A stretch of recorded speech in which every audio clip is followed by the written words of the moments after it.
Hello বন্ধুরা, আসসালামু আলাইকুম। Welcome to my Faizan and blog. সবাইকে ওয়েলকাম মাই ব্লগিং ভিডিও। আজকে আপনাদের সাথে শেয়ার করতে যাচ্ছি মজাদার ঝাল ঝাল হালিম। রোজার দিনে হালিম খাওয়ার মজাই আলাদা,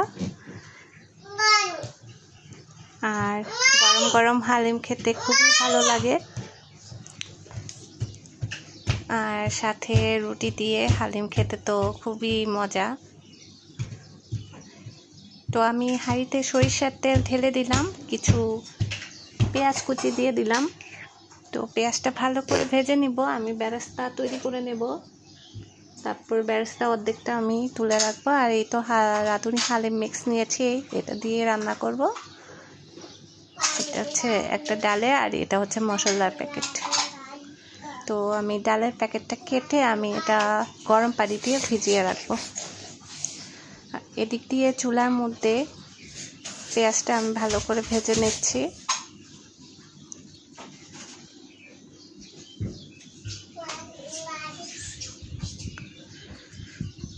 তো ভালো করে ভাজার পরে আমি এখানে হচ্ছে আদা রসুন আর পেঁয়াজ বাটা দিয়ে দিব, দিয়ে হচ্ছে নেড়ে চেড়ে নিব। আমি কিন্তু এখান থেকে অর্ধেক পেঁয়াজ তুলে রেখেছি। আর এখানে আমি গরুর মাংস দিয়ে দিলাম। হাঁসও আমি গরুর মাংস নিয়েছি, আর গরুর মাংসগুলো একদম ছোট ছোট স্লাইস করে নিয়েছিলাম। তো এখন আমি ভালো করে নেড়ে চেড়ে নিব। আর এখন আমি 1 প্যাকেট মশলা এখানে অ্যাড করে দিলাম। রাঁধুনি হালিম মশলার যে মশলাটা থাকে 1 প্যাকেট।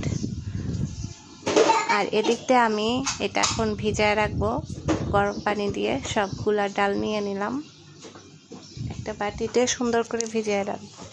ভিডিওটি ভালো লাগলে অবশ্যই চ্যানেলটি সাবস্ক্রাইব করে দিয়ে পাশে থাকা বেল আইকনটা অন করে দেবেন। অবশ্যই লাইক কমেন্ট করে ভিডিওটা শেয়ার করে দেবেন। ফেসবুক পেজটা অবশ্যই লাইক ফলো দিয়ে ভিডিওটা শেয়ার করে দেবেন।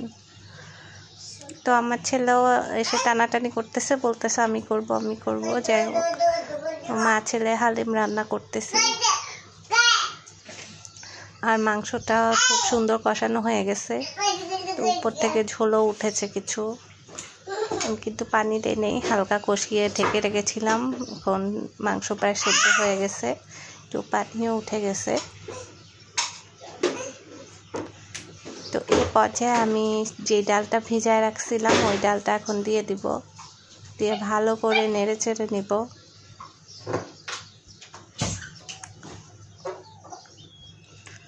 ভিডিওটি ভালো লাগলে অবশ্যই চ্যানেলটি সাবস্ক্রাইব করে দিয়ে পাশে থাকা বেল আইকনটা অন করে দেবেন। অবশ্যই লাইক কমেন্ট করে ভিডিওটা শেয়ার করে দেবেন। ফেসবুক পেজটা অবশ্যই লাইক ফলো দিয়ে ভিডিওটা শেয়ার করে দেবেন।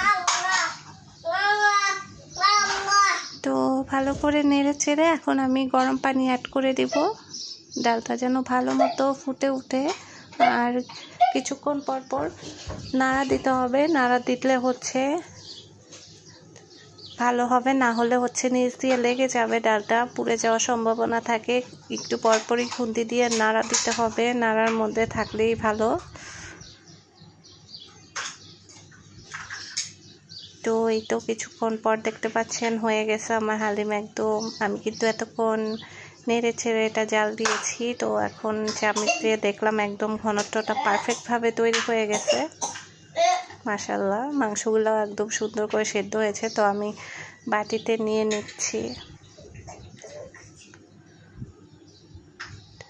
তো আমি আদা কুচি দিয়ে দিব, তারপর পেঁয়াজ বেরেস্তা দিয়ে দিব, ধনিয়া পাতা কুচি দিয়ে দিব, আর লেবুর রস দিয়ে দিব।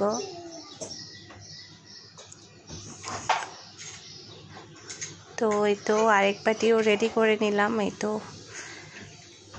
রুটির সাথে খাবো আজকে। মাশাআল্লাহ, খুব সুন্দর হয়েছে, কালারটাও বেশ ভালো হয়েছে। আর ইফতারির সময় খাবো যেহেতু, আশা করি ভালো হয়েছে। তো ভিউয়ার্স, ভিডিওটি কেমন লাগলো অবশ্যই কমেন্ট করে জানাবেন। অবশ্যই লাইক কমেন্ট করে ভিডিওটা শেয়ার করে দিবেন। আর ইউটিউব চ্যানেল যারা নতুন তারা অবশ্যই চ্যানেলটা সাবস্ক্রাইব করে দিয়ে পাশে থাকা বেল আইকনটা অন করে দিবেন। আজকের মতো বিদায় নিচ্ছি। আল্লাহ হাফেজ।